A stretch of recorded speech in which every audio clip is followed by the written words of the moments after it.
share my screen. So tonight we are talking about disease management in high tunnels. I'm Emily. I work at New Entry, giving technical assistance to farmers. And our mission at New Entry is to foster resilience in local, regional, and national food systems by training a new generation of farmers to produce food that's nutritious, culturally connected, and accessible to all individuals. New Entry has three main programs that we work in. We work in farmer training, food access, and also we do some national outreach. If you can introduce yourselves in the chat, that would be great. I always like knowing where everyone's coming from and what farm they're from. And I'm hoping that one day I can meet someone from Alaska, because that'd be pretty cool. So you can introduce yourself, add your pronouns, your farm name, and where you're located. Please keep yourself muted unless you have a question. If you have a question, feel free to come off of mute and ask, or to drop it in the chat. And this meeting is being recorded. So if you do not want your face to possibly show up on YouTube as a tiny little box, just turn your camera off. But I do love seeing people's faces. It's nice to know if people are getting what's going on or not. But also if you're eating dinner or something, don't worry, like we're good. There's going to be a quick survey right now and then a quick survey at the end of the workshop. They help us help you. They are very, very quick. They are just a part of how we fund the workshops. The grantors that give us money want to know if people are learning things from what we're doing or if they are not. And if you don't, that's also fine. So it helps us be able to host these free workshops. And again, they're really, really quick and very easy. I'm going to launch the first one. And this is just to see what people's skill levels are at with high tunnel growing. If you are brand new, if you are advanced or experienced and an expert. And then if there's any diseases that you're most concerned about in your high tunnels, add them in also. And we can take a look together and see if we have some common disease problems, or maybe if somebody has something really special that I've never heard of before, which does happen. So thank you for filling out the survey now. The last survey will be, it'll pop up when you exit the Zoom. And it's like 4 questions. It takes less than 5 minutes to answer, and it really is helpful for us. And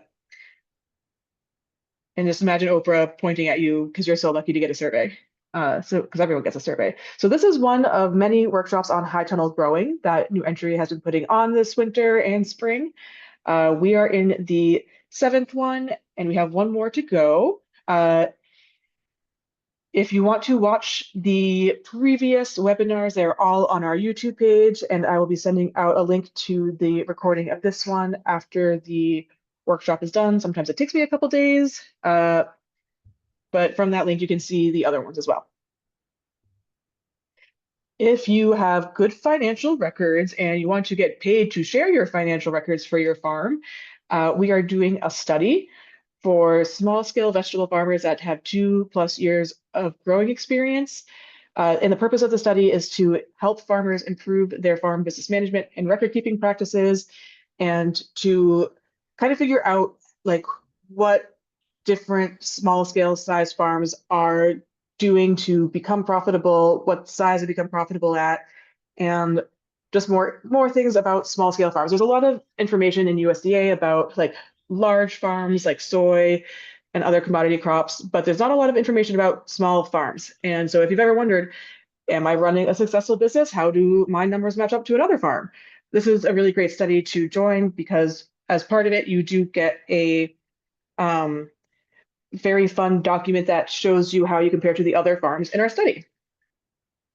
If you're interested in that, you can drop your email in the chat or send me an email.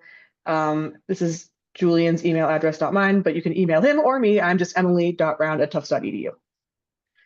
And thank you to our funder, Northeast Risk Management Education, for funding this material. So I'll just share the results of the poll. We've got a whole range of people here tonight with different levels of growing experience. If you haven't used a high tunnel before, don't worry, there's more than one of you, hooray. And then we've got some beginners, some intermediate, some advanced. Nobody's an expert tonight. There's always room to improve. I never feel like I'm an expert either. Um, let's see. And then, oh, I was going to see what diseases you all put in here, but it's making me log in. So once I have that open, I will let you guys know what diseases you are concerned with in your high tunnel production. But for now, I'm going to hand it over to Anne to tell us a little bit more. Okay, great. And I'm going to stop my share. Okay.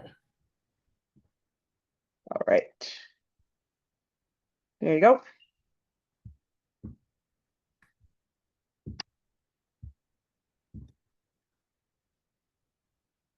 Okay. Is that good? Everybody can see that? We're good. Okay, cool. Great. Well, hi, everybody. Thanks for coming. My name is Anne Hazelrigg. I'm a plant pathologist out of University of Vermont, and I work in the plant diagnostic clinic, and I'll talk a little bit more about that. That's a great resource for all of you growers. No matter what state you're in, there's a plant diagnostic clinic in your state. So I'm going to talk about high tunnel diseases, mainly tomatoes. I have a couple slides on cucumbers and then winter greens, because those are the main things that I think people are dealing with. And this thing is recorded, as Emily said, but also I'll send out a PDF of my talk too. So, and I'll try to organize it into a few slides on a page, so you'll have it for a reference. So hopefully it's straightforward and easy. But now, how do I? Okay, let's see. Okay, great. All right. So I told you what the main crops are that I'm going to talk about today, and they're all high value. That's what people want to put in high tunnels, and that's why it's hard to rotate high tunnels, because nobody wants to move out of these high value crops. But there are all sorts of great advantages to having high tunnels and for diseases, because there's no rainfall. That's huge. So for any fungus to infect, you need like a 6 to 8 hours of leaf wetness. And so that by having things in a high tunnel, we've eliminated that. So that's why we don't see any early blight, alternaria, or septoria leaf spot diseases in high tunnel tomatoes. We're also drip irrigating rather than there's no overhead watering at all. So the water, it gets to right where it's needed, right at the roots and on the foliage. High tunnels extend the season and protect crops from low temperature damage. And also the disease disadvantages can be that high humidity can build up, creating a whole different group of diseases and problems. So we can't avoid all diseases. Especially, you know, with winter greens, when you're trying to put on row covers, take them off. And like I said, rotation's hard, or people are reluctant to rotate. So pathogens can build up in soils over time. So that is the disadvantage. So basically, when we're talking about managing diseases in winter tunnels, it's really important to scout regularly. Just don't plant stuff and forget about it. Go out and look at it, because if you catch something early, it's easier to manage it or control it in the long run. The other thing, be proactive. Know the diseases and associated symptoms that can occur, and hopefully this talk will help with that. And expect the disease occurrence to be different from what you're used to in the field. There's a whole bunch of new and different diseases that you're going to see in a high tunnel versus field crops. But the biggest enemy we have in high tunnels is high humidity, and that's where we do see these disease issues. And the goal is to take advantage of all the ways to avoid disease, because in almost all these cases, rescue fungicides are not very effective. So you want to do everything you can to manage the stuff before the disease ever shows up. So I'm going to talk about early season stuff first in tomatoes. What you would be seeing right now, you know, plants are small. They could still be in flats or in pots, or they might be newly in the ground. So this time of year, almost always the problems that I see in the plant diagnostic clinic with high tunnel tomatoes are abiotic problems. And abiotic problems are problems that are not infectious. They don't spread from plant to plant. There's no living organism involved. It's like hot, cold, pH, all those kind of non-living problems in plants. The only two diseases that I ever really see this time of year is damping off, and I'll talk more about that, which is just when roots just rot, so the seed doesn't even show up, doesn't come above the soil level, or it could germinate and then topple over. And then in tomatoes, the other disease I see early spring, early season, is tomato pith necrosis. And I'll talk a little bit about that. With any problem in your high tunnel, especially in the early season problems, always check the roots first. Whatever you're seeing in the top of the plant, half that plant is underground, and almost always that's where the problem is. So one of the first things you want to do is take a look at the root systems and eliminate root rots. Okay, like I said, early season stuff is usually abiotic or non-infectious, and I get so many calls this time of year about cold damage in tomatoes. And tomatoes do funky things. Oh my gosh, they, like that middle picture right there, all that browning on the foliage, that's plain old cold injury. So if you're trying to figure that out, good clues to look for if it's cold damage, often it's one age of tissue that's affected. Like if you look at that picture on the left, you see how the top of the plant looks green and healthy, whereas the older leaves look damaged and yellowed. People see that and they think, oh my God, there's a disease running throughout my whole house. But what that tells me is when I see good, healthy growth on top, new growth coming out, that tells me there's a good, healthy root system pushing out new growth. When I see it on that one age of tissue, like that lower leaves, those leaves were probably more vulnerable. It was probably colder temperatures when they were just coming out. So, you can pick those leaves off and that plant's going to be just fine. So often one age of tissue is affected. The new growth looks good and green. If you were able to dig up a plant, the roots would look healthy and white. And the other thing you can see is that purpling in the tissue. That's just the movement of anthocyanins in the plant. They don't move as well when it's cold. So again, that's abiotic. The plant will grow out of it. If you look at the new growing tip, it's probably coming out greener. And that cold injury can be, air temps, or it can be a matter of putting the plant into cold soils. So either one of those can cause this kind of, these kind of cold injury symptoms. The other thing I hear about a lot of times this time of year is ethylene gas damage. And especially like last night, we had cold temperatures. If you've got little tomatoes in there, you probably turned on the heater. And if you've got a crack in that heater or it's exhausting into the house, the ethylene gas can cause curling and twisting of the foliage. And tomatoes are like the canary in the coal mines with ethylene damage. They just, it looks like they've been hit by an herbicide to me, like 2,4-D. And that picture on the right, that really curled and twisted foliage, that's very typical of ethylene gas damage. And this, in the case of this, you would probably see it throughout the house, all at once, overnight, because infectious diseases move slowly. They don't show up all at once. You might see a little pocket of root disease one place, and then it might spread slowly, but you're not going to see an entire house affected the way you would with an abiotic problem like ethylene damage or cold injury. So you'd see it throughout the house, might be worse nearest the heater.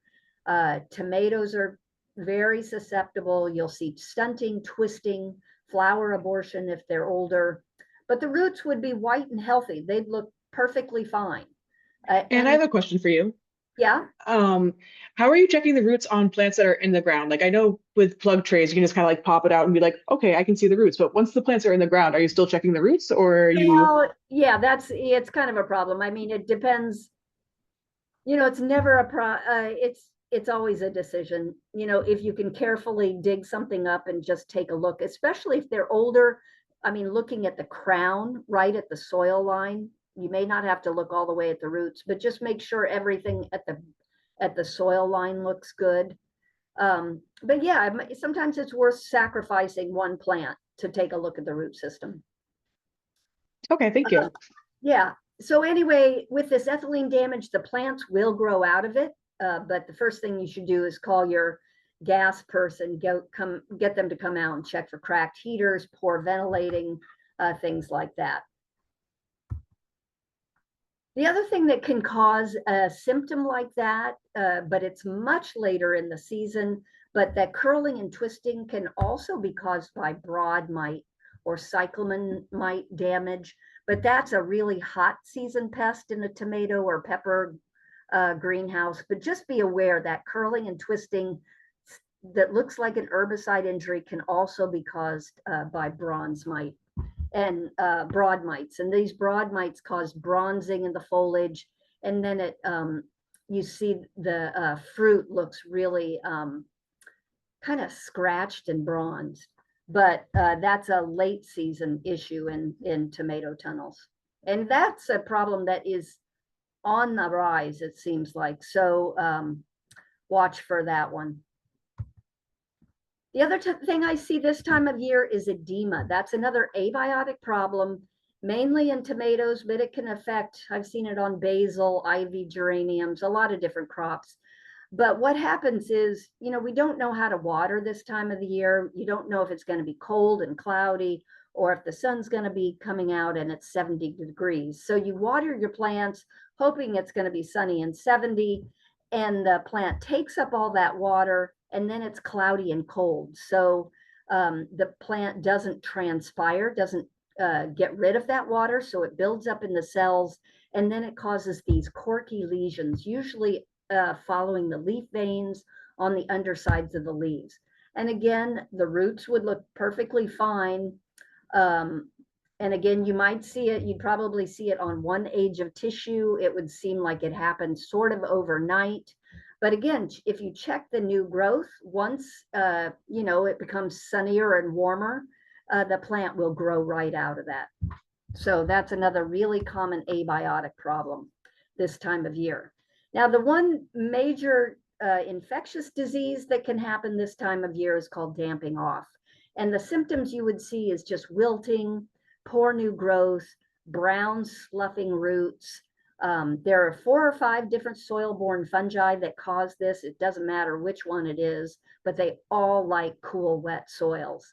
And they can cause a rot before or after the seedlings emerge. And really, there's no good rescue. If you have a flat like this one on the right, dump it, start over. Make sure you start with a clean flat that's been surface sterilized in like a 10% bleach or hydrogen peroxide. There's no soil left on that flat, and then start with a soilless mix. Crown rot also can happen the same way. It's cold, wet soils. Can happen if the lower leaves touch the soil.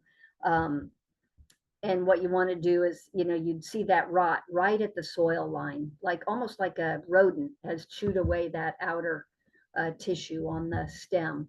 But it's that same different 4 or 5 fungi. And yeah, it's for some reason that soil's cold and wet. You might see that more in low spots, or if you've got an emitter that's putting out too much water. But again, there's no rescuing that plant. Pull it up, start over, and fix why it's too wet there. So managing and avoiding this damping off or these crown rots, anything you can do to promote rapid germination will help. You want that seedling up and out of that soil. You want to start with clean flats, no soil left on the trays, because if you have soil left there, that soil can harbor those pathogens. Surface sterilize them, like I said, with bleach or hydrogen peroxide. Using heat mats, that's a way to get them to germinate quickly, get them out of the soil, keep them warmer on the drier side.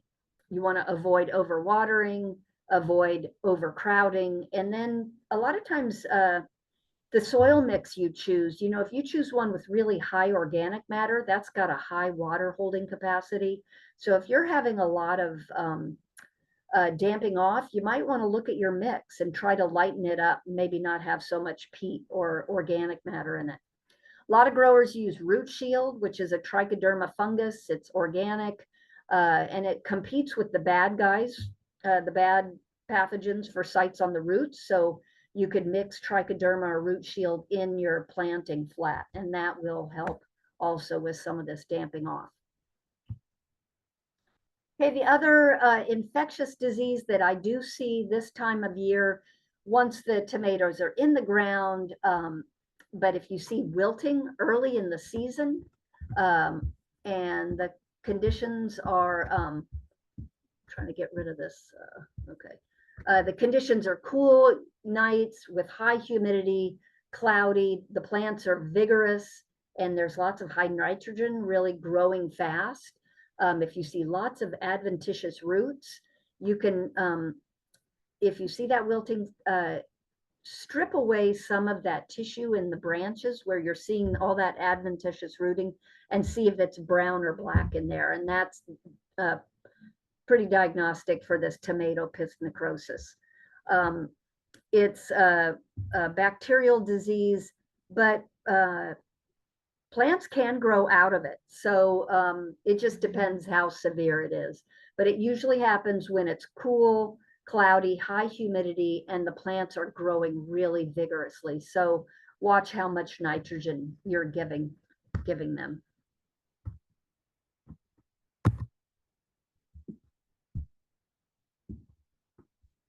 All right, so that's the early season stuff. That's what you'd be seeing right about this time of year. So let's talk about mid to late season problems. This is when the plants would start to produce fruit. They're, growing well. One of the most common abiotic problems you're going to see, non-infectious, is magnesium deficiency. I see this in every high tunnel tomato house I go in. So it's very common, typically happens with a heavy fruit load. It occurs with high potassium or high ammonium nitrogen fertigation. Most growers just ignore it. If you're pruning the lower leaves up to the first fruit cluster, you don't see it as much, but it doesn't affect yield or anything. So you can apply Epsom salts, but I don't even think it's worth it. It's just good to know what it looks like so you don't freak out about it. And sometimes that picture on the right, it can kind of look purplish or brownish, but it's basically that interveinal damage, either chlorosis or browning, but it won't affect yield. The other abiotic diseases problems I see in high tunnels mid-season, we've had a lot of high temperatures in the summers, and anytime you get temperatures over 85 degrees in a high tunnel during the day or 70 at night, you might see flower drop, flower abortion. You also might see really poor pollination during those high temperatures. So I've talked to growers before where they actually, they see a skip in production if there's been a really hot, period where, fruit just isn't setting. And I think more and more people are using shade cloth or whatever during the summer now. So maybe that's probably helping mitigate some of those high temperatures mid-season. Blossom end rot, another really common abiotic or non-infectious problem in tomatoes mid-season once fruit's being produced. It's just a rot on the blossom end of the fruit, and it's all about calcium movement in the plant and water fluctuation. Can also have to do with relationship of calcium and potassium fertilization, but basically it's calcium movement in the plant. Usually the first fruit produced, have this, and then the plant kind of figures it out, and then the next ones are fine. This gold flecking is another common abiotic problem in high tunnels. And it happens when daytime temperatures are over 88 degrees Fahrenheit and night are above 68 degrees Fahrenheit with high humidity. And like the blossom end rot, there might be certain cultivars that are more prone to the gold flecking. So those are the common fruit abiotic issues in high tunnels mid-season. Okay, so at this point of the season, mid-season, the foliage is really starting to close in. You know, hopefully you've chosen good plant spacing, but it's, you know, things just start getting crowded. Temperatures increase, so the humidity increases, and then, you know, fungal diseases increase. Like I said, we shouldn't see much of the alternaria and septoria. Alternaria is early blight. That's the picture on the left. And that has like a bullseye shaped target, you know, that target spot. The picture on the right is septoria. That's a smaller leaf spot with like a white or gray center. And since we don't have that wetting period in a high tunnel, we don't see those typically, but I do see them a lot of times on the outer rows of high tunnels. You know, you've got the sides rolled up so rain can splash in and you can get infection periods on those outer rows. So I wouldn't be surprised if you do see some of that, but it's usually only in that outer row of the tunnel. The most common fungal disease we see mid-season in tomato houses is this tomato leaf mold, and it's a fungus disease. The top part of the leaf kind of looks like yellow polka dots, but if you turn it upside down, associated with each one of those yellow spots is a brown purplish fungus. So those are all the spores of the fungus, and it starts lower in the plant where the air circulation is porous and then moves its way up the plant as the season goes on. And so for this disease, basically this disease prefers humidity over 85%. So anything you can do to keep that humidity below 85% will help. And sometimes, you know, sometimes in the summer when it's raining all the time for a week, you know, you can't keep the humidity down below 85%. But anything you can do to improve air circulation by using box fans, roll up sides, opening up the ends, using top venting, all those things will help. Using good spacing, because the more crowded, the higher humidity between plants, so you're going to see more disease. If you prune the lower leaves up to that first fruit cluster, that will help just to give more air circulation. You can hang box fans or put them low, you know, so it's really moving the air around. And then there is resistance, different cultivar resistant to that disease. In New Hampshire trials, they found that Geronimo, Imperial 643, Masada, Panzer, and Rebelski are symptomless in all years compared with high levels of disease on susceptible varieties in the same tunnel. So just keep good notes and look, you know, when you're purchasing seeds and plants, look for things that are more resistant. Cherry tomatoes seem to be more resistant. You can use fungicides in the high tunnel, Champ, and there are several other OMRI approved fungicides, but if you can't get that humidity down below 85%, I think you're probably wasting your money. So that's where you want to spend all your effort, is just, you know, really improving air circulation so you can keep that humidity down and choosing the right cultivar. Gray mold is another fungus disease that we can see in high tunnels, and it's a fungus disease. It's called an opportunistic fungus because it will attack any plant. You know, usually plant pathogens are very host specific. So something that attacks a tomato won't attack a cucumber. But botrytis is different. It will attack any dying tissue of any plant. And if you look at that picture on the left or the right, you can see the actual fruiting bodies of the botrytis or gray mold fungus. So again, gray mold likes it cool, cloudy, poor air circulation, high humidity. And so anything you can do to lower that humidity in the house and improve air circulation will help. Really open up those ends, and get the fans going. If you are having a real problem with botrytis, it's a good idea. You want to clip out any dying tissue, because if you leave all that fungi in the house, the fans are just going to move it around. And then if you have high humidity, it's going to, it just builds up the inoculum, and you don't want to do that. So if you have somebody going through the house, have them clip off anything that looks like that tomato or like that dying branch, put it in a sheetrock bucket and get it out of the house. If you're cutting stuff that has disease on it or botrytis on it, how can you help make sure that like as you're cutting it, you're not like spreading it more through the greenhouse?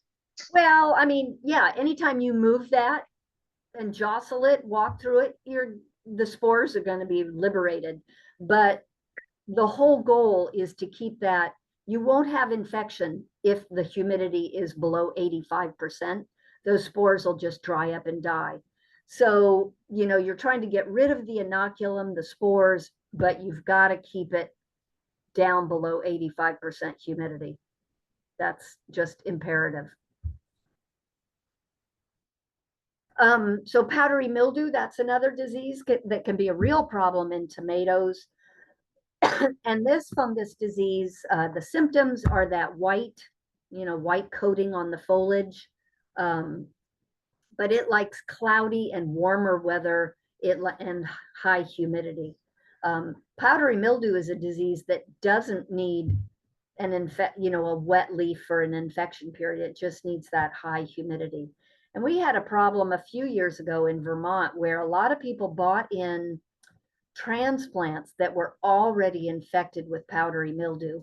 They put them in their high tunnels, and it was just kind of a losing battle because they started out with the powdery mildew, and growers were spraying all the time, just trying to keep it at bay. And luckily there are some good organic materials to use, but nobody wants to be out there spraying every week for powdery mildew. So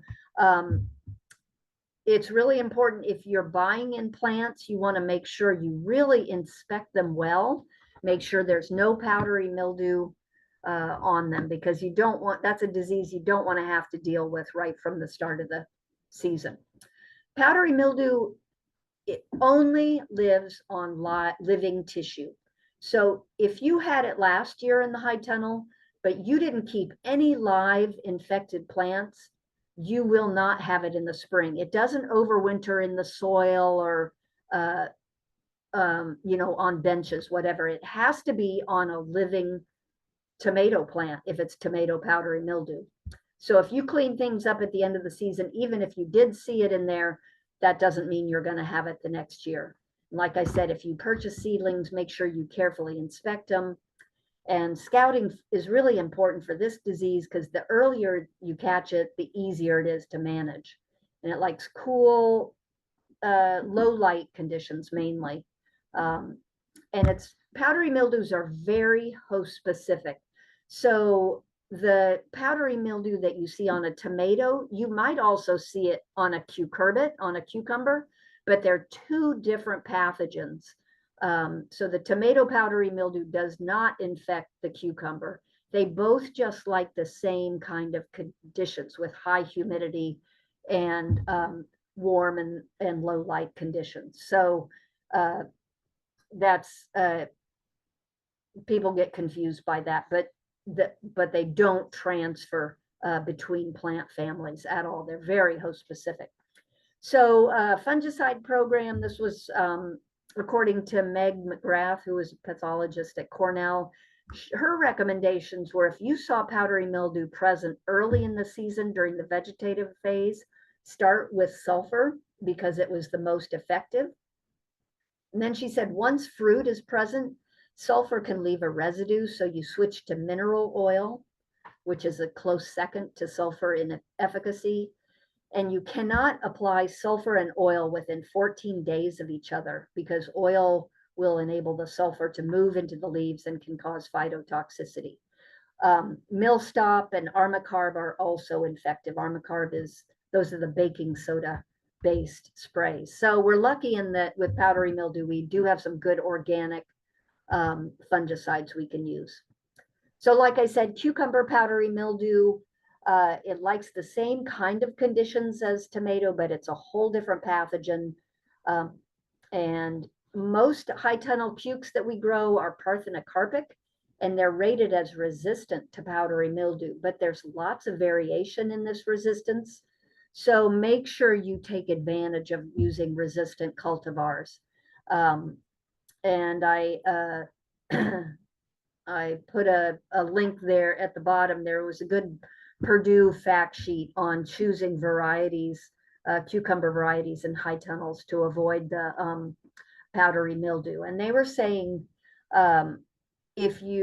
since the disease shows up on older leaves, so if you handpick those older leaves, infected leaves on a weekly basis, and they're on trellised resistant cultivars, leaving 15 leaves for fruit production, you can effectively manage the disease. And if you can't keep up with it, fungicides will help. So make sure you choose good cultivars and keep track of that.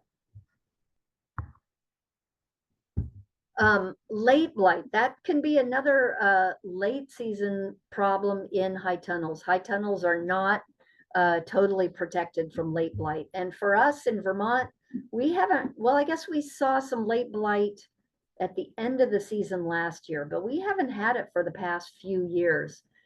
This is one that doesn't overwinter in Vermont or in New England, but it blows up on storm fronts. It overwinters in Florida, and then it just depends what the storms are like throughout the season, whether it leapfrogs its way up to New England.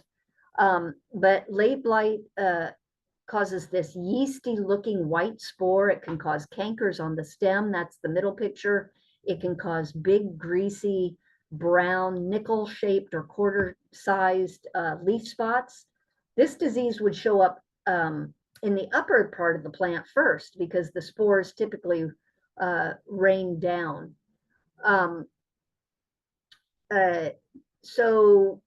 It causes a rapid blight. It's a very aggressive pathogen. It can cause that fruit rot also. Copper fungicides will protect or delay infections. So if you know that it's, on your doorstep, if you're typically when we start seeing it in Massachusetts, Connecticut, we start alerting our growers in Vermont. So, and depending on the weather, if we're going to have a lot of cool, cloudy, wet weather, Irish weather, we just recommend, even in a high tunnel, if you want to protect your crop, you probably need to go out and spray some copper. But always check your extension newsletters. Make sure you get on newsletters so you can see those alerts. Vern Grubinger has a really good one in Vermont. The UMass Veg Notes is an awesome newsletter. So make sure you subscribe to those newsletters, because the pathologists in the area will let you know where the disease is and if you need to start protecting. So if you decide you're not going to go out there and spray anything, you're not going to deal with it, just destroy the crop, because we want to make sure that it's not providing inoculum for other that are going to infect other commercial growers' crops. One year in 2009, we had in Vermont, it was really a rainy, wet spring, and these big box stores got this, all these, tomato transplants in. Gardeners went and bought them, put them out in the gardens. They arrived infected with late blight. And then we had the perfect late blight weather, and a lot of growers were wiped out that year just because it showed up so early in the season. And a lot of organic growers said, you know what, I did not get into this business to have to spray copper every 5 days. So they just tilled under their crops and said, we just won't have any tomatoes this year. Plus, the other problem with spraying copper all the time is when you've got a fruit load is you know, it turns the fruit blue, and nobody really likes, then you have to wash the fruit. Another disease that you can see in a high tunnel on the fruit is anthracnose, and it causes that sort of dimple and then that black spot in the very middle of that sunken circle.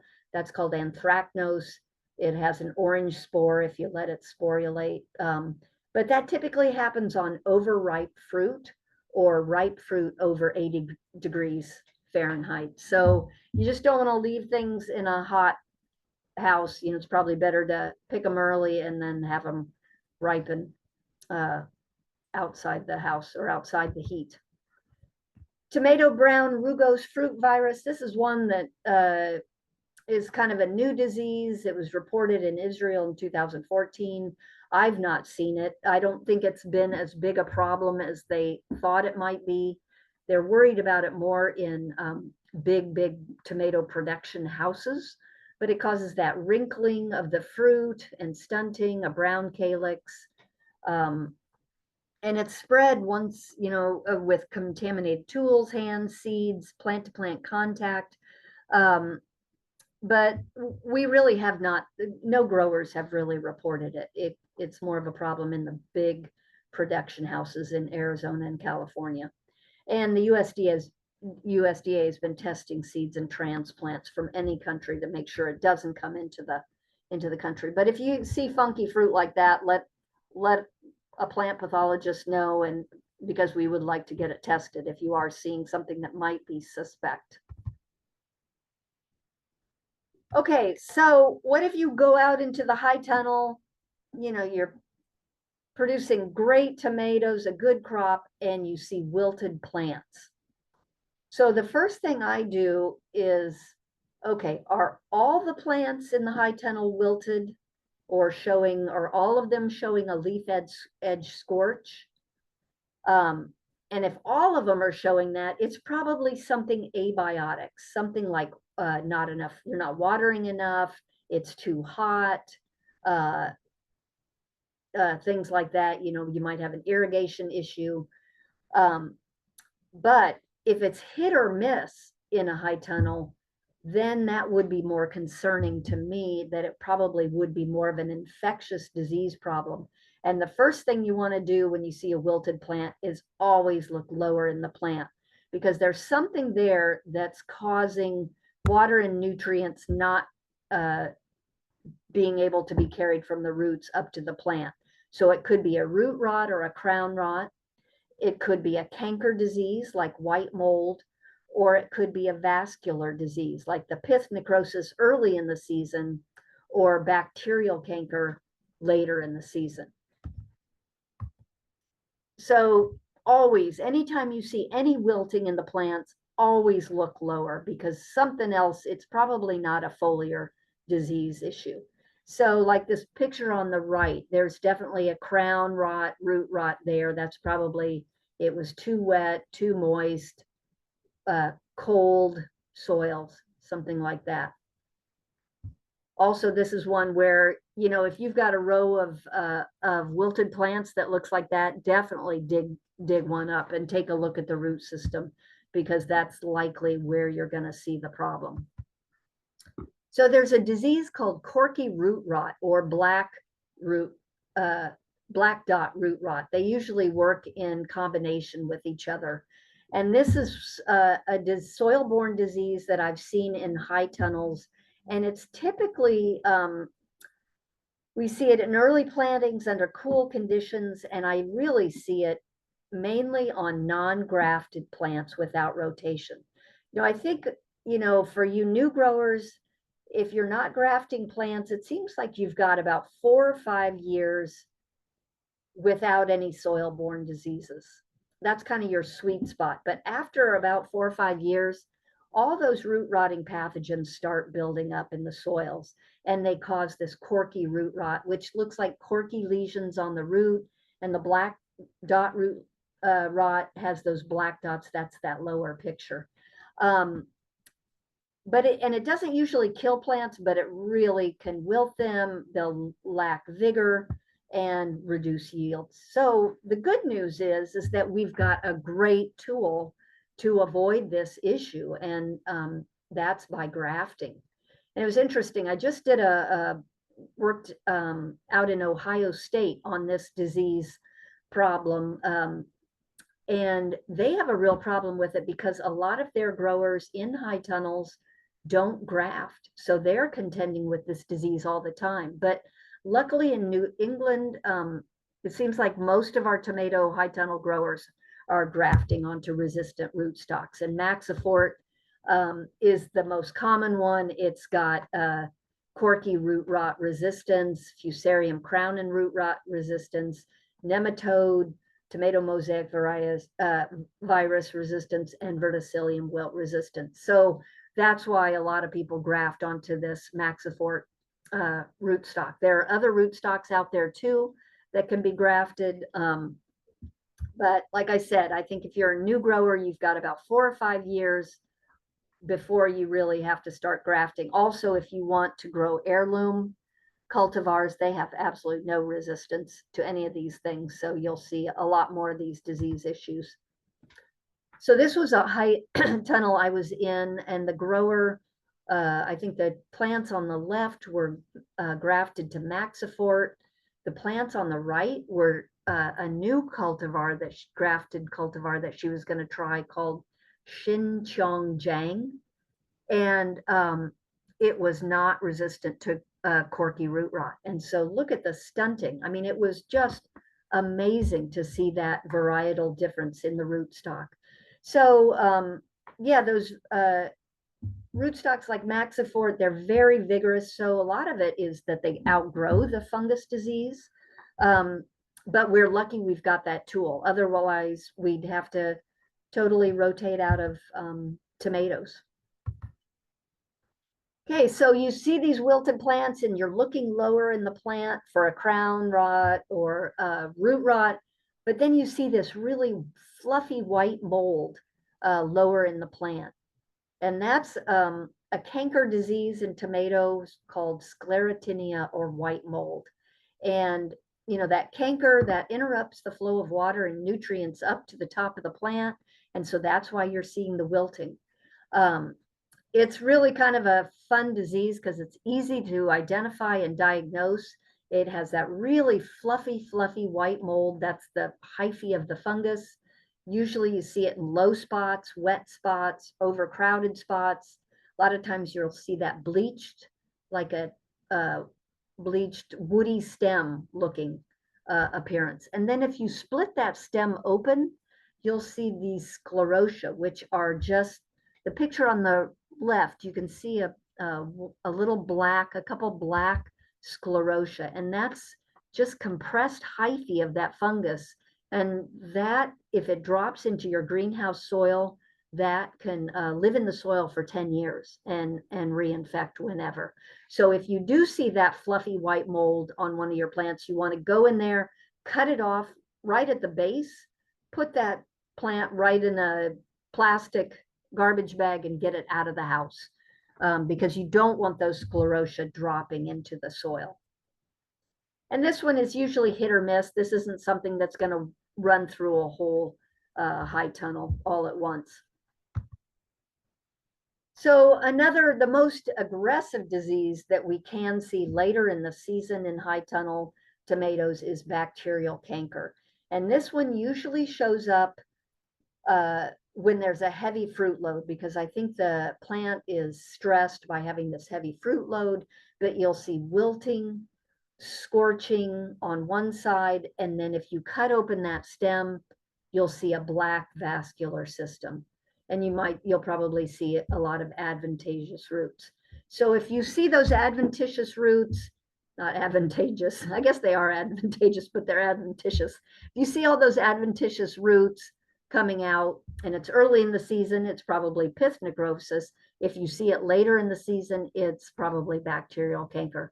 And this is one that you probably want to get identified, get a positive ID from a diagnostic clinic. It's really, this one can spread throughout the house really readily. It can be splashed.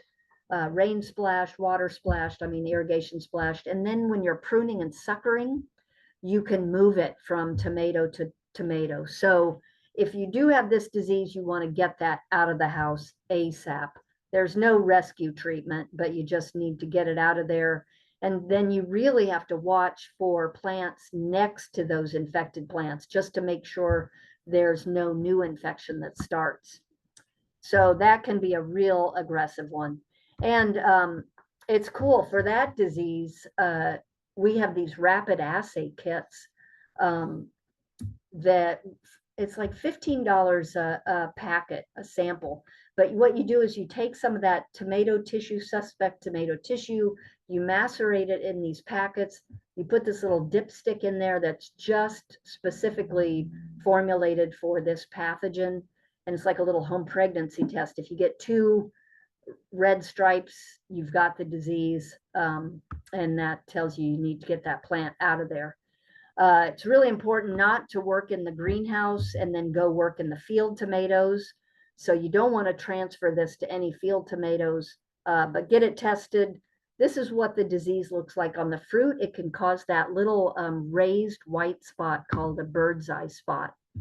And one of the best treatments for this disease, it's seed-borne. So make sure your tomato seeds are hot water treated, either by the company or you can treat them. UMass will do it for a price. So make sure you get your all your tomato seeds are hot water seed treated. Okay, I got to go fast now. I'm running out of time. Okay, pathogens in high tunnel greens. Pathogens in high tunnel greens, they're challenging because we have a low tolerance for disease in high tunnel greens. Nobody wants to eat stuff that looks like it's got all these leaf spots on it.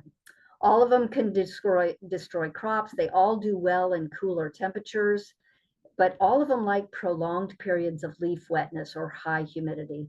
So it's all about trying to manage that, which is really tough when you're putting row covers on and off and trying to guess what the weather's going to be. But with low light and short days, it means these pathogens have long periods to produce spores.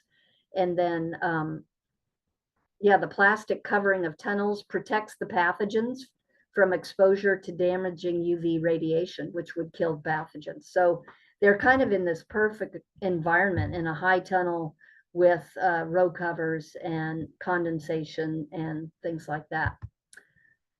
There's really good information at the Cornell website. They have lots of disease fact sheets on winter greens. So make sure you check that out. You can look up any disease, winter green disease, and has lots of good organic management, tells you about the life cycle. So that's really a great resource is that Cornell website.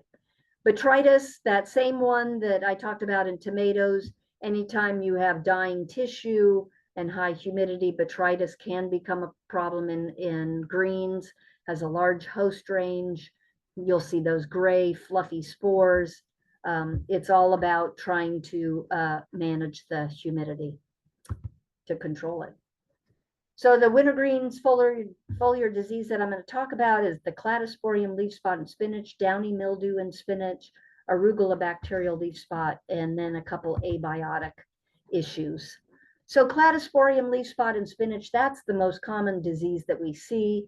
It's really common on fall and winter high tunnel spinach. You see those tan spots first, and then it fills in with olive green spores. It likes cool, wet conditions, high humidity, and can grow at 41 degrees Fahrenheit. And it can also overwinter on crop residue for up to 8 years.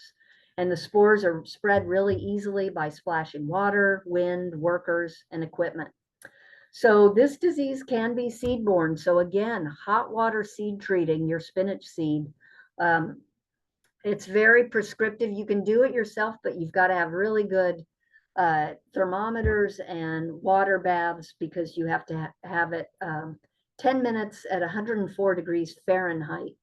And that's exact. You can't do it longer or hotter. And then you put it into a cold water bath. At the least, you could soak seed in chlorine bleach for 10 minutes in a 1.2% sodium hypochlorite solution. So I would always start with the cleanest seed possible. If you do have this disease, it's really hard to rescue with fungicides once it's infected. So it's better just to till under the infected crops. You want to use drip irrigation on sunny days so that the foliage dries quickly. And the most important thing with this disease is trying to manage row covers and ventilation so moisture does not build up under those row covers. And it's really tough. You never want to cover plants with row covers when they're wet because you're just asking for problems. Anything you can do to increase the airflow outside on the edge of the tunnels will help. You want to control weeds in the crop and outside the edge. And there is some variation in susceptibility among cultivars, like the winter Bloomsdale is more resistant than Ozark or fall green. So that's the most common problem, and it's a tough one to deal with. Another common problem that we're seeing more and more in New England is spinach downy mildew, and you'll see a yellow spotting on the top part of the leaf, and then if you look at the underside of the leaf, you'll see these brown, purple, velvety spores underneath. And this disease is on the rise, I think, because we've provided this green bridge. At the end of the season, we've got outdoor spinach, fall spinach outdoors, and then we're just putting spinach indoors too for winter crops. So there's sort of a green bridge between the field and the high tunnel spinach. Likes cool, moist conditions, high humidity, and it can explode. It can just run through a house pretty fast. And this, like all downy mildews and powdery mildews, they're very host specific, so this will only attack spinach. And it will not survive without a host. So it doesn't live in the soil, it has to be on a living host. So spores probably blow in from the field. Seed treatment is not effective in this disease. And so the way you manage this problem is basically by choosing cultivars. And spinach downy mildew is really unique because there are a lot of different races of the fungus. So as fast as breeders are trying to breed resistant cultivars, the pathogen is also breeding to overcome resistance. So typically, I think there are about 20 races, 19 or 20 races of that pathogen right now. So the races that we've detected in the Northeast are typically 12, 13, and 14 in most cases. 15, 16, 17, and a novel race. So what you're trying to do is come up with cultivars to cover cover that resistance. So you select varieties with resistance to at least race 12 and 14, because that's the most commonly seen in New England. There are varieties with resistance to 16 of the 17 races described so far, but the seed is limited and in high demand and more expensive. But what you want to do is choose cultivars with the widest range of race resistance and grow multiple cultivars with differing gaps of resistance. So you're always sort of hedging your bets with spinach and downy mildew. I talked to a spinach expert, plant pathologist in Arkansas, and he said in California, where they grow a lot of spinach, a new novel race shows up every year. So they're constantly trying to stay ahead of these pathogens. And we've lost really good cultivars due to these prevalent races in New England. We can't really grow Corvair, Acadia, Pigeon, Space, or Escalade anymore. So make sure, look for spinach that's resistant to the most races. And this is one, I can't see, my screen is not showing what cultivar that is, but you guys can see it. But yeah, just make sure when you're buying your seed, try to get the most resistant, and especially resistance to 12 and 14. Auroch spinach is one that has a lot of resistance. So grow more than one variety Once they're infected, there's no rescue. So you want to till it under, rotate out for a couple of years. Prefers relative high humidity and leaf wetness. So don't put row covers on wet leaves. Fungicides can be used, but only preventatively. They're not going to rescue it. And there's a lot of organic things, registered copper, actinovate, double nickel, lifeguard, regalia. Copper is considered the most effective based on limited evaluations, but you want to always check the REI, the reentry interval, and days to harvest when selecting conventional or organic fungicides to make sure it fits your production schedule. So that's spinach downy mildew. More people are growing arugula, and we're seeing a bacterial blight that's causing little spotting in arugula and dieback. And if anybody is seeing this, I'm on a grant working with people from Penn State and New York, and we'd love to have samples of this. But it's kind of a new problem. Again, there's no good rescue for it. It's probably seed-borne, and it can survive in plant debris for up to 2 months. And you can't hot water treat arugula seed. It just breaks down. I don't know why I said, or hot water treated seed. Yeah, we can't hot water treat the seed. So it's basically use good cultural practices, avoiding cool, wet conditions. You want to remove and destroy all crop debris between plantings. And as far as effective control for bacteria, copper and hydrogen dioxide might give fair control if applied early in the disease cycle and repeated at regular intervals. But once this gets going, there's just kind of no stopping it. Okay, a couple of abiotic problems that you'll see in winter greens. These glandular trichomes, they're just natural leaf structures on winter spinach. So people think they look like insect eggs, but they're just a normal part of the plant. And I think some cultivars produce them more than others. So it might be a matter of choosing a cultivar that doesn't produce these.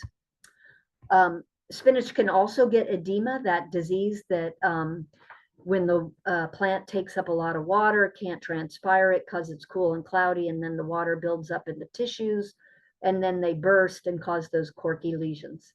Again, it's abiotic. The plant will grow out of it once those conditions change. Okay, so I'm going to wrap it up quickly.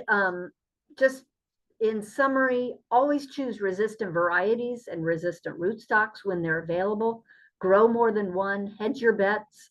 Note that some pathogens like the spinach downy mildew will evolve rapidly, generating new races capable of overcoming resistance. So cultivars may change often.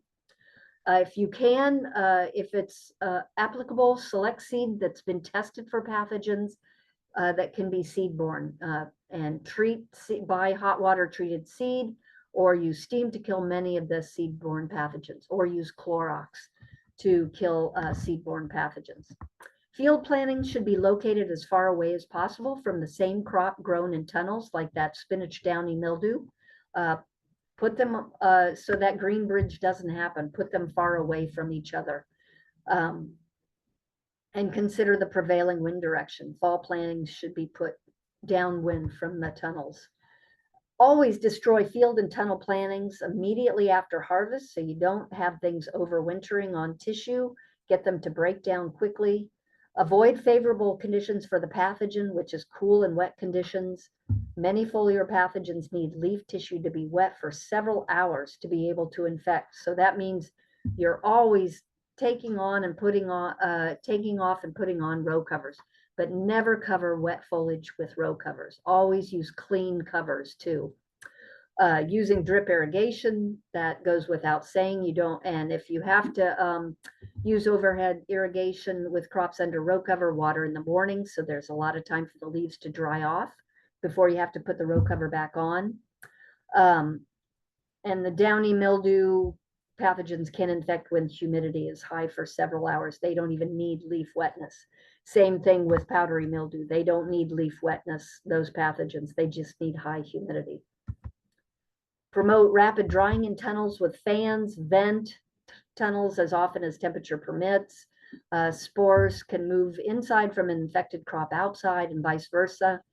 Routinely check plants for disease symptoms, manage weeds inside and around tunnels because they can serve as alternate hosts for pathogens and insect pests, and they also contribute to high humidity. There's also really good biopesticide information on that Cornell website. So if you're looking for information like that, go to that website, and that'll be in the PDF that I supply to Emily at the end of the lecture, or in a couple days I'll supply that. But that has really good information on all these biopesticides and trying to manage these diseases organically. Always remember that plant diagnostics clinics are in all these different states just to help you growers. I don't charge growers in Vermont. I'm always happy to look at pictures. Everybody's got smartphones now, and a lot of times we can get things identified that way. There's my email address if anybody wants to ask me a question or send me pictures of problems they're seeing. So I think that's it for me. I'm sorry if I went over. Thank you, Anne. This has been great. I haven't seen any questions in the comments, but I have seen a couple of comments in the comments. That millstop or calagreen mixed with stylet oil works great for powdery mildew. That Dro 141 is a great rootstock. That Contan's WG is a good biological control for white mold. And a very fun one is that a sous vide unit works great for hot water treating seeds. Yes, yeah, we're doing that in Vermont, and yeah, and that Contans, it does work on white mold, but it's not labeled for tomato. Huh. Interesting. Yeah. So yeah, but it does, I think it does work on white mold, but yeah, it's weird that it doesn't have a label for tomato. Yeah. You also have to apply it. You also have to almost be proactively applying Contans.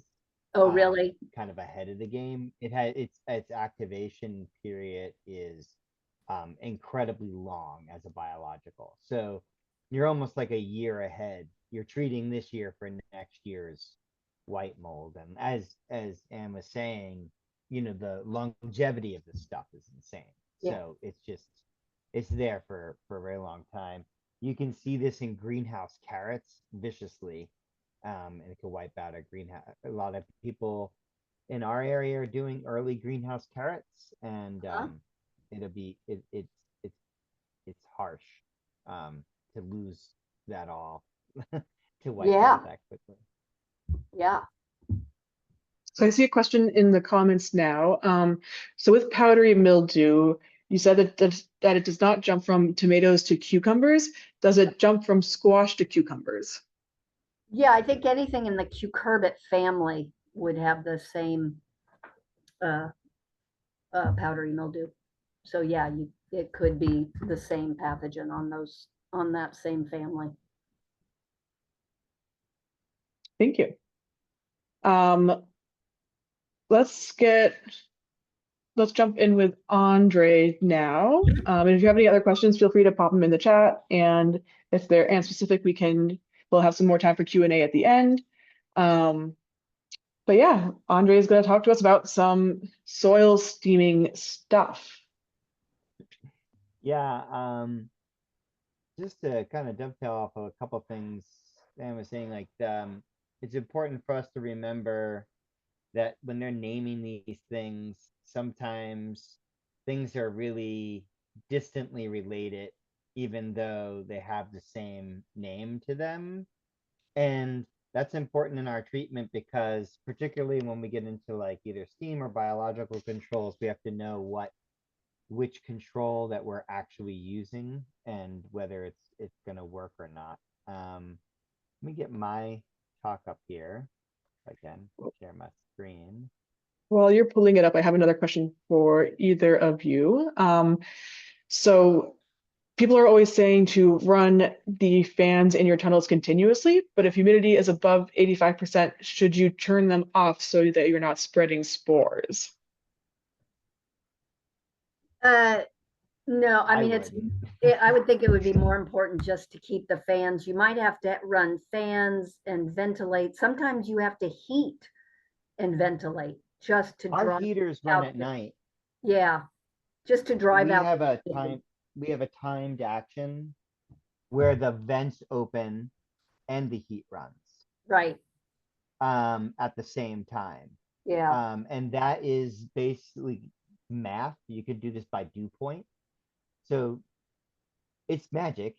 I remember when I couldn't believe that I didn't know what dew point was even when I started farming. I was like 5 years into farming before all of a sudden I realized that dew point was the point at which the dew fell, you know, and so it's usually advertised on any of our weather apps, but you can also figure it out mathematically. They have new controllers if you're fancy pants, and it will do a heat vent cycle at dew point to make sure that you are basically driving off all that. Because Anne was talking about critical wetness periods, and we do rarely get them in greenhouses, but if you're not managing for that humidity that way, then you can end up with a critical wetness period, particularly in cucurbers, because it tends to be shorter than for tomatoes and stuff like that. So kind of neat controllers we have. And then also for those of you in the Vermont system, we had a different Zoom meeting, but there was some grant money out there for ridge vents and retrofitting ridge vents onto your tunnels. And if you're a new, I saw as people were signing in that there were new growers here that like didn't have a tunnel yet or something. And I would say that you're going to see the expense of a ridge vent and you're going to be a little sticker shock. But the money saved by having a ridge vent and being able to manage your crops, particularly as Anne was pointing out that like a lot of these poor conditions are driven by high heat and high humidity. And if you have a ridge vent, you will never dump heat and humidity quicker than if you have a ridge vent. Their design has come a long way. They used to leak a lot. And I hear that the new retrofits are doing much, much better. So that's something to keep in mind. So there's a follow-up question. If you do not have heat in your high tunnels, should you turn off the fans above 85%? I still wouldn't, mostly because you're still moving the air. One of the things that we got from the Arnold in wintergreen production that we changed our lives, and then soil steaming was another change of life. But the first change of life was from the Arnolds. We got basically, if you can avoid it, never cover your wintergreens with I mean, we're always covering, and like we were always like, oh, they're gonna get cold, cover them up. Basically, don't cover them unless they're gonna die, if you don't. And never turn off your fans, like ever. Turn off the fans. And that was the first big leap in quality and pack out that we got. And then the second huge leap, there's many little leaps that you do as you learn and you get better at it. But like the first huge leap is taking that advice. Paul Arnold actually in a dead of winter never closes his vents unless he has to. He leaves the vents open at the top there. So something to be considered from the people who've been doing it a while, I guess. But when it gets cold, you have to do something different. But yeah, anything to drive off moisture away. That would be that's my 2 cents on it. Thank you. Okay, so my name is Andre Cantelmo. I'm with Heron Pond Farm. I own Heron Pond Farm with Greg Baylog. We went to Rutgers University together at Cook College, which is the ag school. We both graduated with natural resource management degrees and mine was applied ecology and soil science, and Greg was an agroecology graduate. And as we've been farming Heron Pond Farm since 1998, so it's a few years of farming at this point. It's our sole source of income, and we have found that like any little thing that you could do to improve yields, reduce disease, and is always going to be a good thing to keep you in business until the next year, because every year seems to still be an adventure. Um, this talk on soil steaming contains some basic information about soil steaming, which is good because I see there's a lot of basic growers, but then some advanced stuff, and we can, you know, dive in. I really encourage people to stop at me in the middle and jump right in with other questions.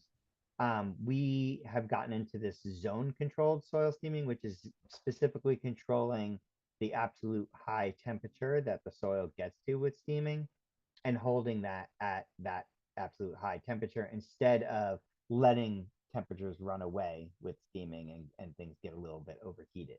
This, I'll go over why a little bit now, but there's some diseases to remember that like are only controlled but environmentally or proactive um, pesticides, but this is a good way um, to start to be able to control things really without any pesticides or stuff. So, uh-oh, I thought that I was just going to be able to, oh, can I advance this way? There we go. So that's the address of Heron Pond Farm. So we're right on the seacoast of New Hampshire. This number is really in the winter production becomes very important, but I think you're all pretty local to that. There's some Maryland people here. You're spoiled rotten with all your sunlight, and you know, we will silently resent you up here as you do that, but we won't resent you in the middle of the summer when you're dying in the heat and humidity. So the winter weeds, Anne was saying, you know, the first 5 years are free, and I totally agree with that. Like with soil-borne diseases, it's also soil-borne weeds. You get a tunnel, and you think you're the best thing since sliced bread because you're growing all this stuff, and it's just so easy. But then tunnels just basically breed their own problems, and so you end up with these kinds of things happening. As you can see, can you see my cursor when I do this? Okay. So that is chickweed. It'll be, you know, it becomes your nemesis if you get into winter greens, winter growing at all. It can become a spring hanger on as well. So you know, the first few years are weed free, and then we get some rogue brassica weeds, you know, or this chickweed. Um, and the chickweed is something that can become its own animal. Um, it starts to get in right into everything and not being able to weed it out to the point where this is when we realized that we had to, you know, there was nothing else to do. We brought in chickens to just eat the chickweed because we figured we kill it for the year. This house became ungrowable. We could no longer grow winter production in it at all. Um, it turns out chickens are a horrible idea. They don't eat much of the actual weeds because they eat like the crop that you have left over there. They can pack the hell out of the soil. Um, and they create these incredible nitrogen hotspots, and it's a food safety nightmare. So basically, I think if anybody saw you with chickens in your greenhouse that you're producing food in now, that we have FSMA and stuff, you'd probably be in trouble. But we moved to using steam. We got this is a newer steamer, and I actually ended up using and talking about steam so much that I now sell steamers for Sue in the Northeast. Um, and we have gone through several different designs on how to adapt these steamers for agricultural processes, but steam is very old in the use of agriculture. Um, some of the original diseases that were taken care of were with steam. And flower growers in particular were huge users of steam for greenhouse and field production because flowers have very sensitive feet, as I've found out.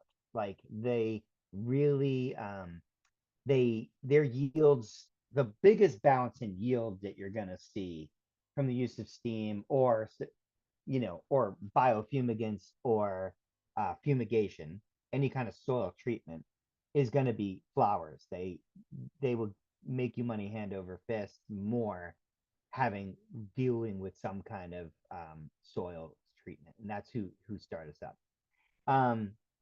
This is a 20 horse unit, and it produces it's rated like as like a million BTUs, but this is what it actually produces like out the back end. It's very, very safe. It's a low pressure steamer. It's not like the steamer that you would think about in your house, like heating your house or something. It's a low pressure. Um, Bed prep is pretty easy, except that you have to make sure that you are absolutely done with all your bed prep before you steam, because steaming is going to be the last thing you do. Because if you disturb the soil after, you'll bring up weeds. It'll still be good for treating your diseases, but if you disturb the soil post steaming, I'm only steaming to a depth of about 2 inches. For weeds, my disease depth is lower, but weeds is about 2 inches. And so if I till after that, then I'll bring up the weed seed and I won't get these like beautiful weed free things. Um, so the way that we do this, your soil, it's Goldilocks, has to be just right. So this is the soil, and if it holds together like that, but then crumbles at the touch, then I'm going to say very scientifically, you are at 25% of carrying capacity of the soil. So if you have a tensometer, a soil tensometer, you can water and till until you're at 25%. Or you can do this simple hand test, and that's about 25%. Why would you want to do that? Well, you're conducting heat into the soil. If you put too much water in, the very definition of a calorie is the amount of energy that it takes to raise 1 cubic centimeter of water 1 degree. That's a calorie. And so the more water you put in there, the more calories you're going to need to heat that soil, and it's going to cost more money and prolong the process. But if you have too dry, then the steam can't penetrate the soil because the soil becomes almost hydrophobic. I think you've seen this maybe when you've started your irrigation on a very dusty day. The water seems to bead up on top and almost dance over and roll off the top like the soil is waterproof or something. And that can happen with your steam too. So you want to make sure that your moisture is just right. I smooth off my beds and I mark them out to the edges. I do sometimes cover some cover cropping in my tunnels, and that this is still some live cover crop in there that is going to be dead very shortly. But I mark out my beds. This is inside, I use 30-inch bed tops. Outside production, I use 50-inch bed tops, but inside I use 30s. And so these are we're going to be steaming two 30-inch bed tops at a time here. And so these are steam socks. They have grommets in them that distribute the steam down the length of the beds. These are about 100-foot beds. These valves are magnetic ball valves that are actuated by a computer box over here, but they are triggered really simply, just like the thermostat in your house. We're going to put a soil probe in. When it gets to that temperature, it's going to shut that off. And what that does is keeps the soil at the temperature that we want the soil to be at. So we're putting the probes in. I put them in at about the 2-inch mark down into the soil. So then you see a probe here and a probe here, one per bed. And they're about 50 foot down the bed, about halfway. They're not at the edge of the bed here. Believe it or not, it gets hotter down here because the steam falls into this. It gets pushed by the pressure of the tarp into there. And in the middle is where the sock is. So we don't want the probe there because then it would be tough. And you see that on this temperature setting, I have it set for 170 degrees. And that is at the 2 inches, I want to be at 170 degrees. And I don't want to go over. And so why don't I want to go over? I am concerned about the microbial community in the soil at depth because it's going to be repopulated from the bottom. And while I may kill the ones on top, I want them to be from the bottom. But the other thing is that over 190 degrees, the nitrogen cycle flows towards ammonification. And so then basically I am volatilizing all the organic forms of nitrogen that I have in my bed. And I don't want to do that because I will create hot spots for when I go to plant. And I have done this before, especially with like Salanovas, and seen complete collapse just a couple days after I plant. And I'm like, how did they collapse? They couldn't have been a disease. And what it was I burnt the roots with nitrification. So we try to maintain it that way, but then also we're concerned about the health of the microbial community. And so we want to be able to repopulate that community. And so that's going to be done from that depth.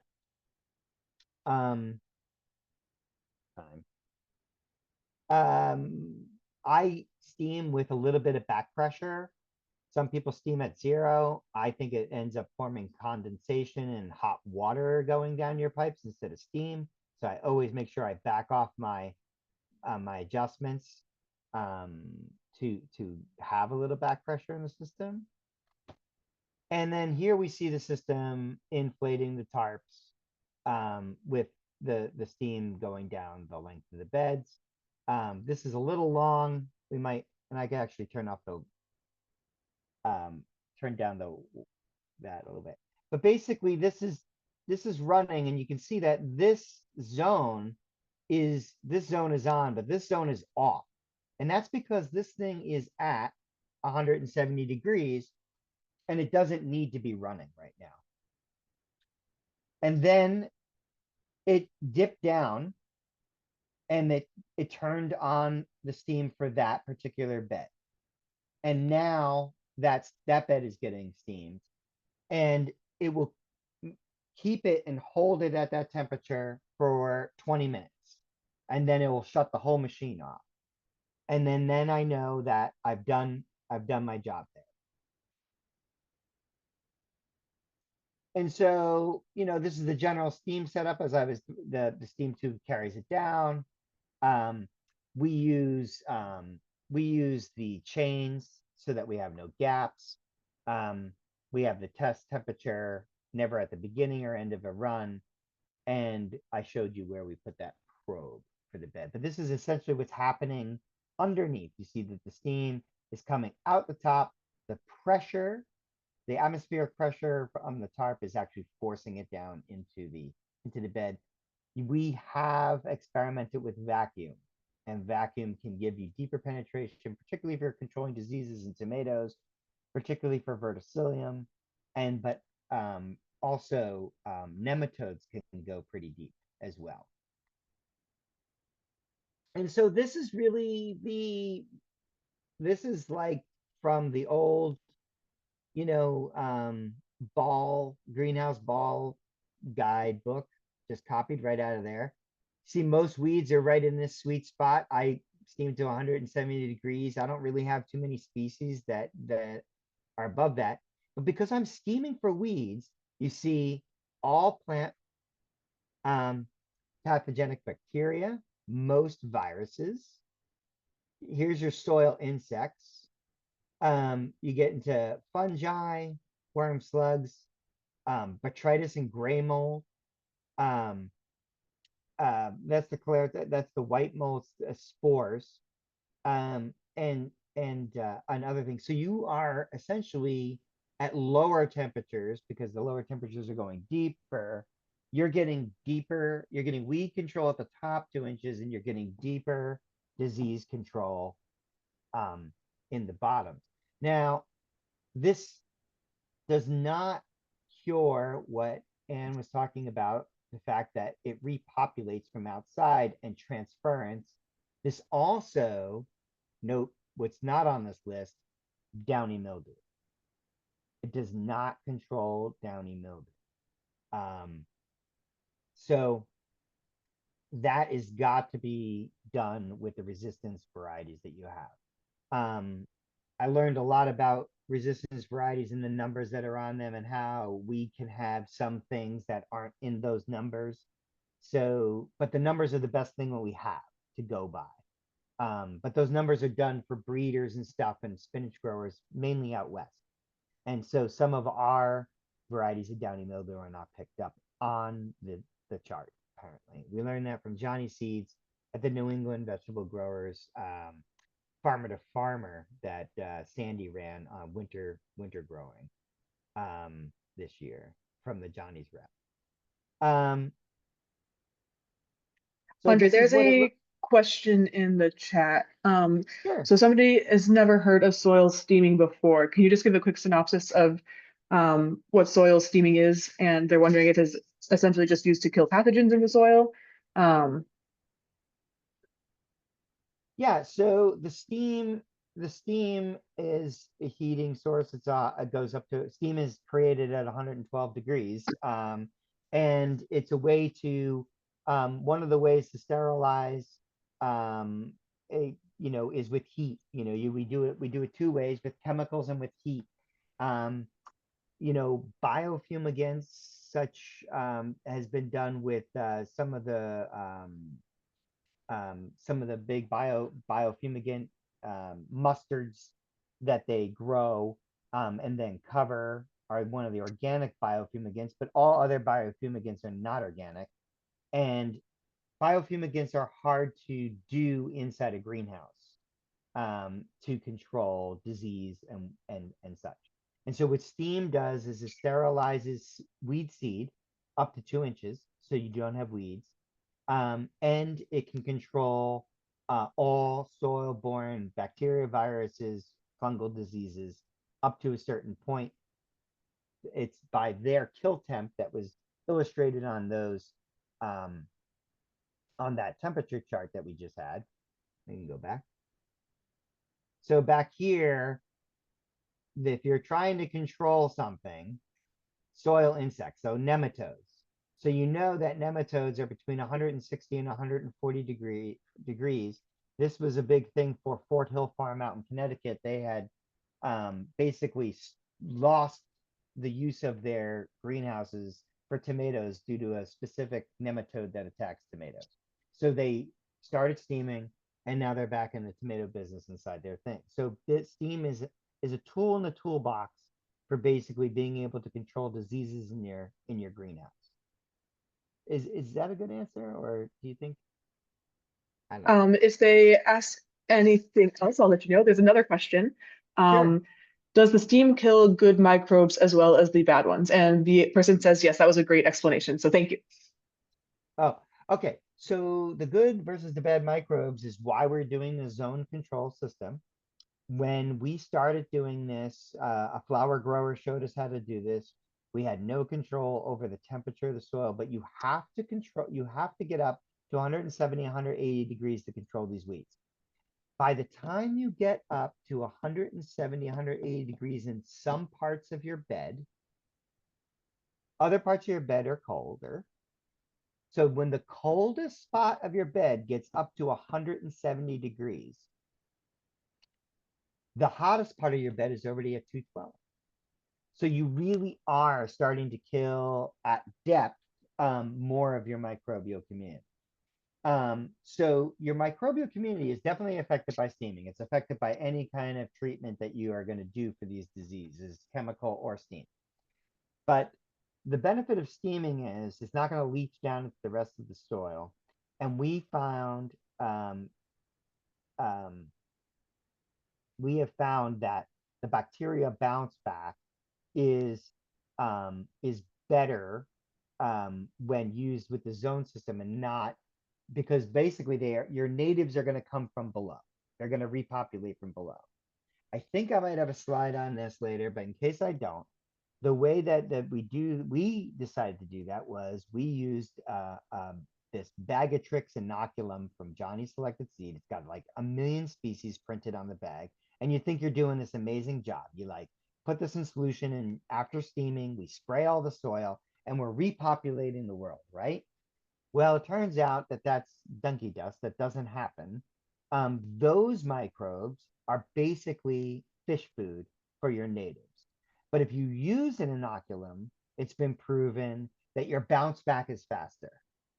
So because you're giving your natives a food source of other flora and fauna, um, you know, and I equate it to sprinkling on top of the fish tank, and then basically your natives come up and eat those things, and they have a source, and they can populate and repopulate your your um, native biota, that your microbial community. The fungal community takes a like take lags behind. There's some Italian papers that have really in-depth bioassays. They use gels to show like the population and how long it takes for the population, but they striate the gels because they do it by species, and it's pretty intense.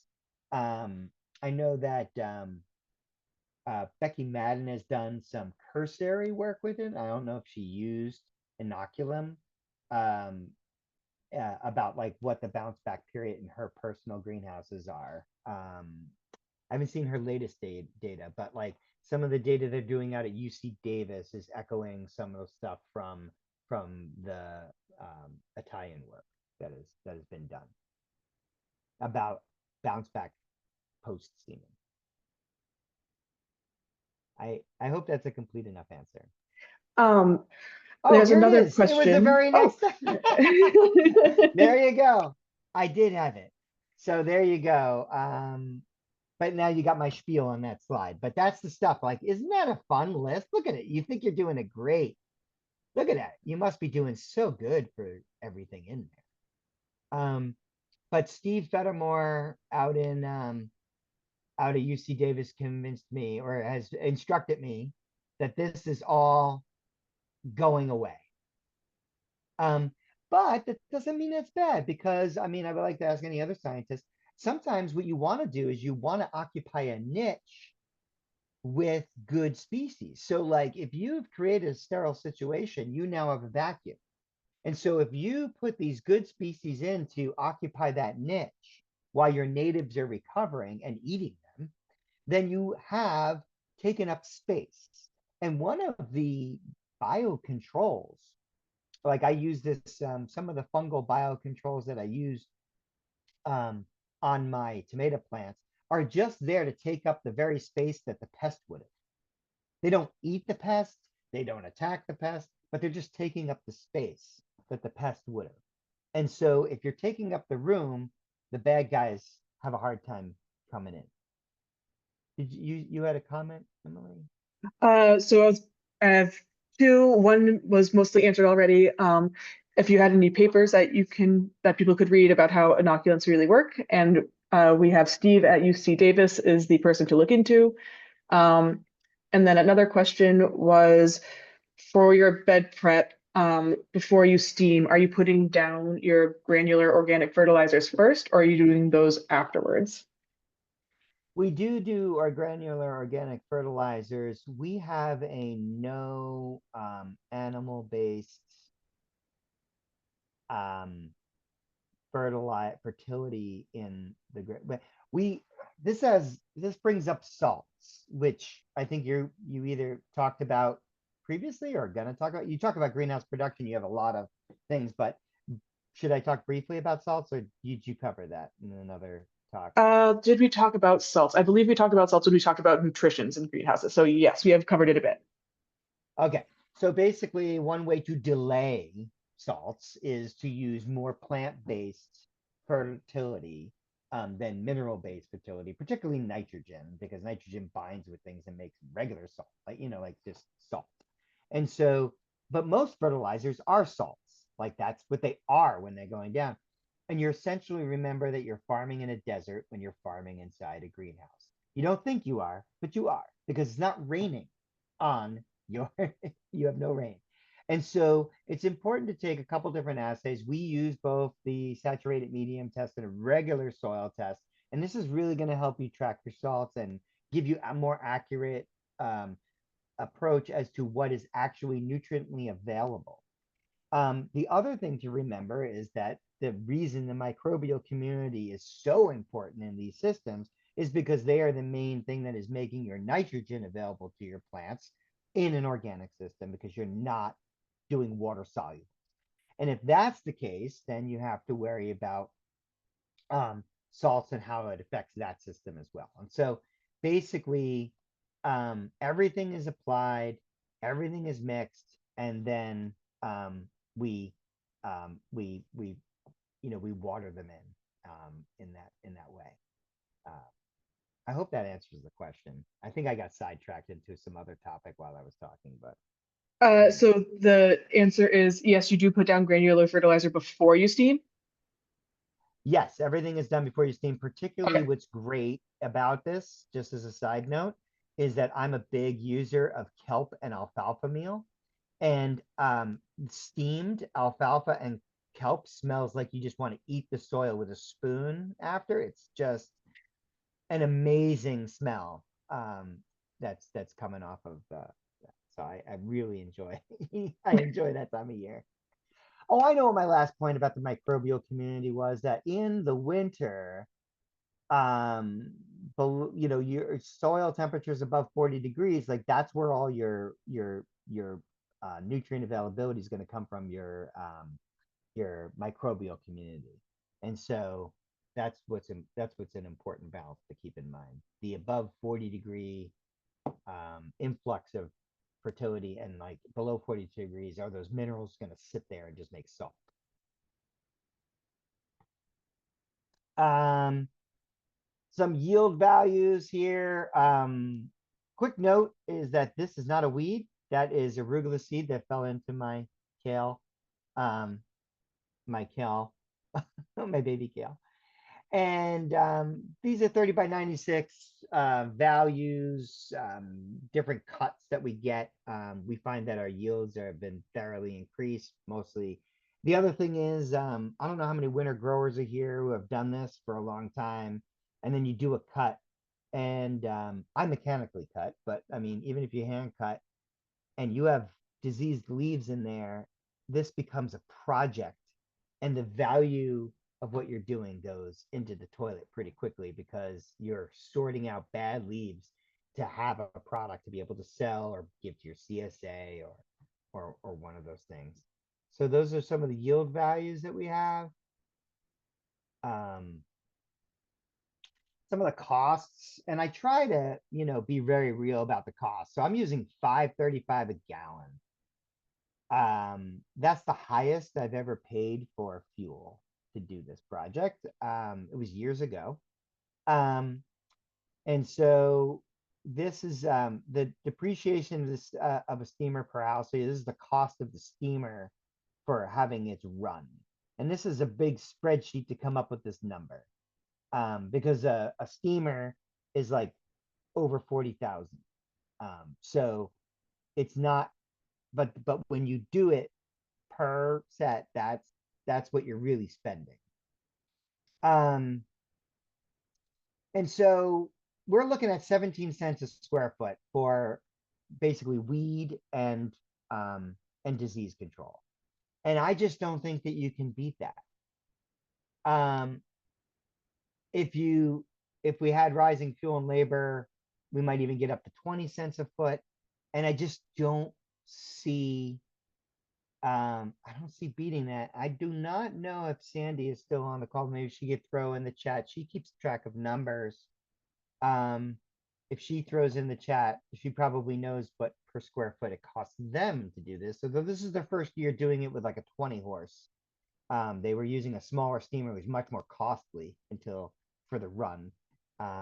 But these are very doable numbers, and I would say you'd be hard pressed to keep your house weeded for these kinds of numbers. So really it's a very, very good system. This is our direct seeding, and then these are our transplant crops. We transplant in the winter. We pretty much only do Salanovas as a transplant. I used to do choys and all this other stuff, but I've gotten much less fancy as I've gotten older, and my clientele seems to really love spinach, some baby greens, and they want the Salanova. This is mine was 20 horse, and this you see is 100,000 BTU. This is 100, not 100,000 BTU. This is improperly zoned. This is 100 horsepower. And this is a 5-zone system. This is Queens Greens out in Mass. They just closed shop. This steamer is for sale. You could do a 30 by 96 house in less than 2 hours with this, and it would do it all at once. They have it set. So you have to drag out all these change in betweens to keep the zone system.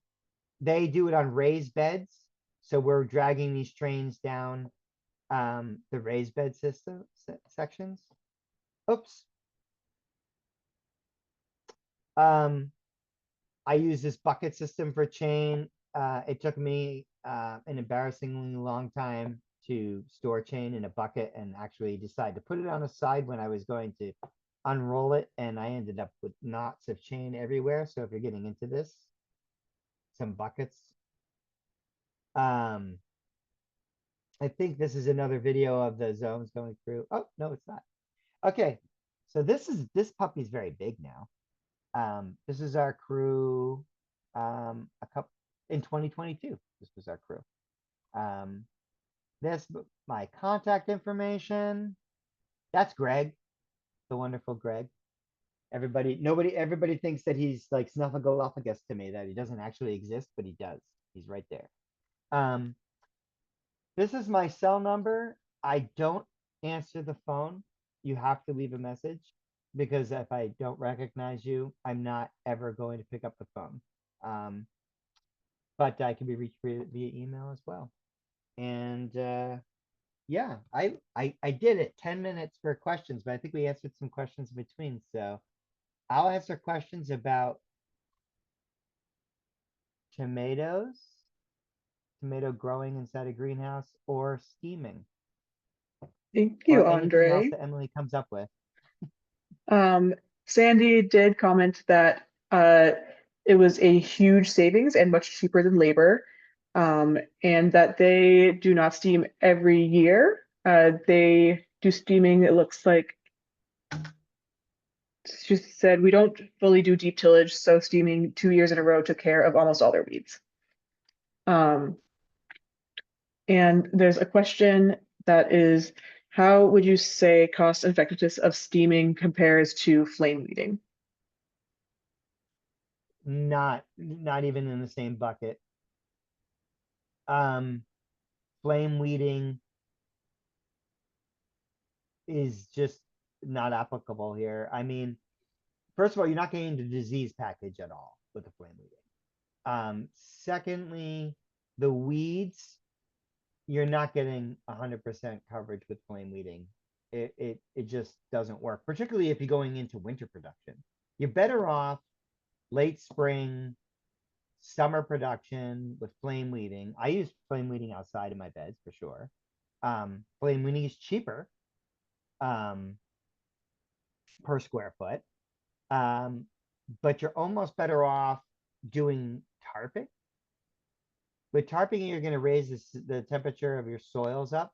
The problem with tarping, which is much cheaper than steaming, you get weeds control 2 ways with tarping. 1, weeds germinate and then smother under the tarp. 2, you actually solarize the soil to sterilize the weed seed that are there. That's what you don't get with flaming. And that's if you get the temperatures high enough, which you can with some tarping, particularly inside, if you have the crop not there. The problem is, as Ann was saying, we're all greedy and want our tomatoes to go to the last gun is fired. And then we want to rip out our tomatoes one day and plant greens 3 days later for the winter because we're, again, greedy. You're not going to do that with solarization. And you don't have the incubation period for weeds to do flame weeding. You also are at a depressed time of weed germination in the fall. And so your actualization of having the weeds germinate to be able to be effectively flamed is lower. And so your curve is just going, your effective curve is just going like an elliptically down. So with solarization or steaming, you're actually reversing that ellipse, and your effective curve is going up. You're increasing at an increasing rate of effectiveness. And so my recommendation would be, if you are frowning on steaming, to go to tarping and make tarping work, particularly outside, in larger areas, because you can leave the tarps on for longer periods of time economically effectively, because as long as you're managing with enough bags, you're not completely fighting the wind. That would be my feedback on that. But there's a place for flame weeding in anybody's cropping system. I just don't think that this is the slot that it fills. So there's two other questions. One of them is, do you ever steam beds outside of the greenhouse, and how can you maximize the use of the equipment? You can maximize use of equipment by buying it with others, as the Arnolds have. I find that you don't want a group of 5 or more than 5, because you all want to steam the same 2 weeks in the spring and in the fall. So that's important. If you own over a certain square footage of greenhouse, then you should just own it. That's one. We sell some to conservation districts, and they lease them out, which is nice. So that's another way to get involved. I think I forgot a piece of this question. I only answered half of what you asked. Do you ever steam beds outside of the greenhouse? Outside, yes. Outside, yes. We steam outside, and it's fantastic. You have to be conscious of topography if you steam outside, steaming from one side or the other, because hot air rises. So that's something to take into effect. However, particularly on our flower beds, I don't know if anybody grows Lysianthus. If you grow Lysianthus, you steam that bed, the production is easily a third more, I'd say doubled. If you want to see like amazing dahlias, steam before you plant your dahlias. Although dahlias respond well to be planting through fabric or black plastic, and sometimes that black plastic heats the soil up on particularly raised beds, so that's something. But we do steaming for our early greens production outside, because, like, say, well, it's been too cold, but normally, well, not for the folks in Maryland, but for here, it's been too cold, but normally I would have tried to squeeze a greens planting in by now. Certainly after Thursday, I'm going to be itching. But I haven't made any beds yet to germinate any weeds, to be able to flame those weeds, right? So that I can mechanically harvest these greens without weeds in them. And so if I steam these beds, then I can plant the greens, and I won't have any weeds in them at all, which is good. It also, early season, we find with untreated seeds, they're prone to a little bit of damp off, kill a little bit of those fungal and bacterial pests in the soil beforehand, put in the seeds, they tend to pop right up, then, they're going to be a little bit less damp off in the spring. I also do it in the children's garden, so I don't have to weed. What is the children's garden? We have a children's garden by the farm stand, and it's just basically we plant a little of everything that we do, and then people can just come in and pick. The kids can run through there and pick that stuff. But like if it's just a big weedy mess, then nobody wants to go in there. So if it's nice and clean and there's like rows of carrots like just sitting there and they get to yank the carrots out of the ground and stuff. Yeah. But Have I heard that you also yeah, use this? Have I heard you that you also use the steamer to sterilize plug trays? yes, I do that when on occasion that takes a container though, like a box truck or a shipping container. And you put it in there and you put a controller in there and you make sure it doesn't get so hot that it melts the plastic. Keep it all that way for a certain amount of time. Everything dies. Pull them out. Done. That Yeah. sounds great. Yeah, you Um, could do that right on pallets, which is nice. You just drive them all in there ooh. on pallets and then you just steam the whole thing and then you drive them all out and you're done. Uh, so I have a comment from Sandy and then another question that might be the last question we have time for. So Sandy says it took 40 minutes to steam a 150-foot bed and used 6 gallons of diesel an hour, set up 2 beds ready to go immediately to second bed, whole tunnel, 8 beds in about 5 to 6 hours with 2 people. Um, Yeah. So that's pushing the ability of the 20 horsepower to its limits, and that's why she was using a little bit 1 gallon more fuel an hour than I was. She's really pushing. She's pushing that unit down 150 feet. Is a long way for that. It's about the max of what that unit can do. mhm. As a reminder, or when the workshop is over, there will be a browser that pops up with a really quick survey. It's 4 questions, and it is very nice to me if you fill it out. Our grantors like to know if people are learning things in the workshops or not. It's super, super quick, and it helps make these workshops free and helps us keep doing them. So please don't forget, once you leave, we still have one more question, to please fill out that survey. So the last question is the weed seed coming from deep tillage, and would no-till deep compost mulching be another strategy where you don't compost that often for other reasons? Hmm. Um,